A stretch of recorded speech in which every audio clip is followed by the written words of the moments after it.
जब इंसान अपनी जिंदगी में हर तरफ से घिर जाता है, जब उसे लगता है कि अब कोई रास्ता नहीं बचा, जब हर कोशिश के बाद भी चीजें बिगड़ती ही चली जाती हैं, तब उसके मन में एक सवाल बार बार उठता है, आखिर मेरे साथ ही ऐसा क्यों हो रहा है। लेकिन अगर मैं आपसे कहूं कि आपकी जिंदगी की हर परेशानी का जवाब, हर सवाल का समाधान पहले से ही लिखा हुआ है और आप उसे हर दिन अनदेखा कर रहे हैं, तो क्या आप मानेंगे?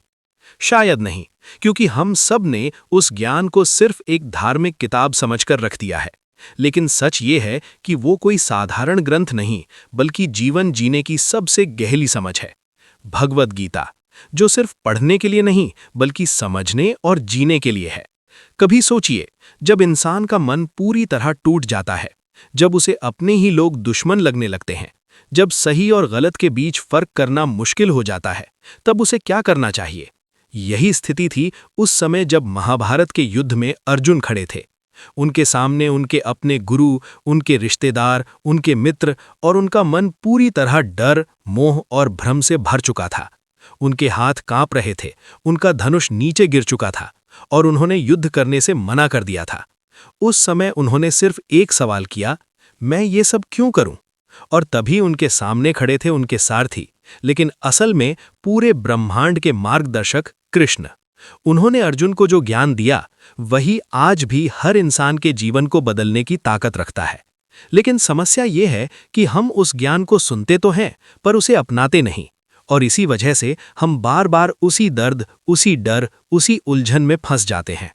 पहला ज्ञान जो हमें गीता से मिलता है वो है, जो हो रहा है वो अच्छे के लिए हो रहा है। ये सुनने में बहुत आसान लगता है, लेकिन जब हमारी जिंदगी में कुछ गलत होता है, जब हम कुछ खो देते हैं, जब हमारे साथ अन्याय होता है, तब इसे मानना सबसे मुश्किल होता है। लेकिन अगर आप गहराई से सोचें तो पाएंगे कि हर मुश्किल के पीछे एक सीख छुपी होती है। हर दर्द आपको मजबूत बनाने के लिए आता है और हर हार आपको कुछ सिखाकर जाती है। गीता हमें सिखाती है कि जीवन में जो भी होता है उसका एक कारण होता है, और वो कारण हमेशा आपके विकास के लिए होता है। अगर आप इस एक बात को अपने जीवन में उतार लें तो आप शिकायत करना छोड़ देंगे और हर परिस्थिति को एक अवसर की तरह देखने लगेंगे। दूसरा ज्ञान, कर्म करो, फल की चिंता मत करो। आज की दुनिया में हम सबसे ज्यादा किस चीज से परेशान हैं? रिजल्ट से। हम काम कम करते हैं और सोचते ज्यादा हैं। अगर ये नहीं हुआ तो, अगर मैं फेल हो गया तो, लोग क्या कहेंगे? और यही डर हमें आगे बढ़ने से रोक देता है। लेकिन गीता कहती है, आपका अधिकार सिर्फ आपके कर्म पर है, फल पर नहीं। जब आप बिना किसी डर, बिना किसी उम्मीद के पूरी ईमानदारी से अपना काम करते हैं, तब आप अपने अंदर एक अलग ही शांति महसूस करते हैं। और मजे की बात यह है कि जब आप फल की चिंता छोड़ देते हैं, तब फल अपने आप बेहतर आने लगता है। तीसरा और सबसे गहरा ज्ञान, आत्मा कभी नहीं मरती।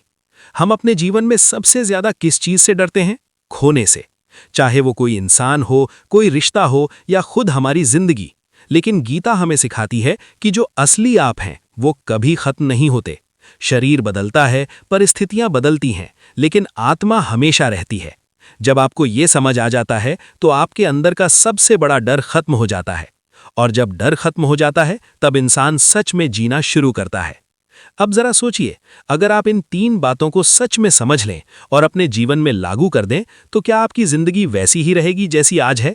नहीं, आपकी सोच बदल जाएगी, और जब सोच बदलती है तो पूरी दुनिया बदलती हुई दिखाई देती है। आप छोटी छोटी बातों पर परेशान होना छोड़ देंगे, आप हर परिस्थिति में शांत रहना सीख जाएंगे, और सबसे बड़ी बात, आप खुद पर और भगवान पर भरोसा करना सीख जाएंगे। लेकिन सच्चाई ये है कि हम सब ये ज्ञान जानते हुए भी उसे नज़रअंदाज करते हैं, क्योंकि हमें तुरंत परिणाम चाहिए, हमें तुरंत खुशी चाहिए, और जब वो नहीं मिलती तो हम टूट जाते हैं। गीता हमें सिखाती है कि जीवन एक यात्रा है, और इस यात्रा में उतार चढ़ाव आना स्वाभाविक है। अगर आप हर स्थिति में स्थिर रहना सीख जाएं तो कोई भी समस्या आपको हिला नहीं सकती। तो आज से एक छोटा सा फैसला लीजिए कि आप अपनी जिंदगी को सिर्फ जैसे चल रही है वैसे नहीं जिएंगे, बल्कि समझकर जिएंगे। हर परिस्थिति से सीखेंगे, हर दर्द को स्वीकार करेंगे, और हर दिन खुद को थोड़ा बेहतर बनाएंगे, क्योंकि असली बदलाव बाहर नहीं, अंदर से शुरू होता है।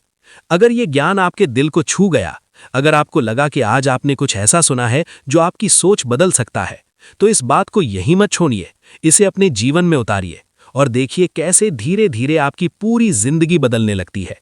और अगर आप सच में इस बदलाव को महसूस करना चाहते हैं तो नीचे कमेंट में जरूर लिखें जय श्री कृष्ण। और याद रखिए, जिंदगी को बदलने के लिए बड़े कदम उठाने की जरूरत नहीं होती।